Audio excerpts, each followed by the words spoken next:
2009 সালে ক্ষমতায় আসার পর থেকেই সামনে একের পর এক বাধা, একগুচ্ছ দুর্নীতির অভিযোগ। সরকারের সেই দুর্নীতি দুর্বলতাকেই বারবার বিরোধিতার হাতিয়ার করেছে বিরোধীরা। এমনকি আন্না হাজারের মতো নাগরিক সমাজের প্রতিনিধিরাও সরকার ফেলার দাবিতে সুর চড়িয়েছেন।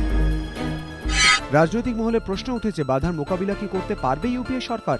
আগামী লোকসভা ভোটের এখনো দেরি আছে, কিন্তু আন্না হাজারের অনশন হোক বা তার রাজনীতিতে আসা, সেই চ্যালেঞ্জের মুখেই যদি সরকারকে ভোট পরীক্ষার সামনে পড়তে হতো, তাহলে ফল কি দাঁড়াতো?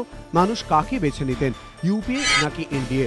প্রশ্নের উত্তর খুঁজতে যৌথ জনমত সমীক্ষায় এবিপি আনন্দ নিয়েছেন। কি ইঙ্গিত মিলল তাতে? 2011 সালের মে মাস অর্থাৎ ইউপিএ সরকারের 2 বছরের মাথায় লোকসভা ভোট হলে কে কত ভোট পেতেন? সমীক্ষা বলছে ইউপিএ ঝুলিতে আসত 38% ভোট, এনডিএ পেত 25% ভোট, বামেরা পেত 3% এবং অন্যান্য দলগুলি পেত 16% ভোট। 2011 সালের অগাস্টে আন্না হাজারের অনশনের সময় যদি ভোট হতো, কি ফল মিলত?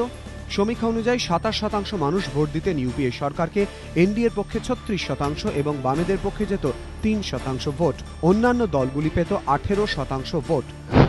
2011 সালের ডিসেম্বরে ফের লোকপালের দাবিতে মুম্বাইয়ে অনশন শুরু করেন আন্না। সেই সময় লোকসভা ভোট হলে কার ঝুলিতে কত ভোট পড়ত?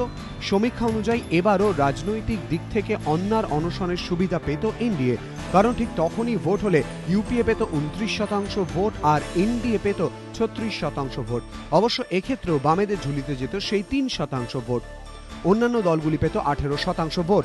2012 সালে মে মাসে অর্থাৎ ইউপিএ সরকারের 3 বছরের মাথায় ভোট হলেও অবশ্য ইউপিএ বিশেষ সুবিধে পেত না। যৌথ জনমত সমীক্ষা অনুযায়ী ঠিক তখনই ভোট হলে 26% ভোট পেত ইউপিএ, বরং অনেকটা এগিয়ে 34% ভোট পেত এনডিএ। বামেরা সেই 3%ই, অন্যান্য দলগুলি পেত 19%। অনশন পর্বের পর 2012 সালের অগাস্টে রাজনীতির ময়দানে আন্না। তখন ভোট হলে কতটা বিপাকে পড়তো ইউপিএ? সমীক্ষার ইঙ্গিত, সে সময় ভোট হলে ইউপিএ পেত 24% ভোট, এনডিএ পেত 30% ভোট, বামেরা 2%, অন্যান্য দলগুলি 25% এবং সিদ্ধান্ত নিতে পারেননি 19%। সর্বশেষ 2013 সালের জানুয়ারি যৌথ জনমত সমীক্ষা, এখানেও অবশ্য ইউপিএ কে টেক্কা দিয়েছে এনডিএ। সমীক্ষা অনুযায়ী এখনই ভোট হলে ইউপিএ পেত 22% ভোট, অনেকটা এগিয়ে এনডিএ ঝুলিতে যেত 39% ভোট, বামেদের পক্ষে 3% এবং অন্যান্যদের পক্ষে যেত 17% ভোট।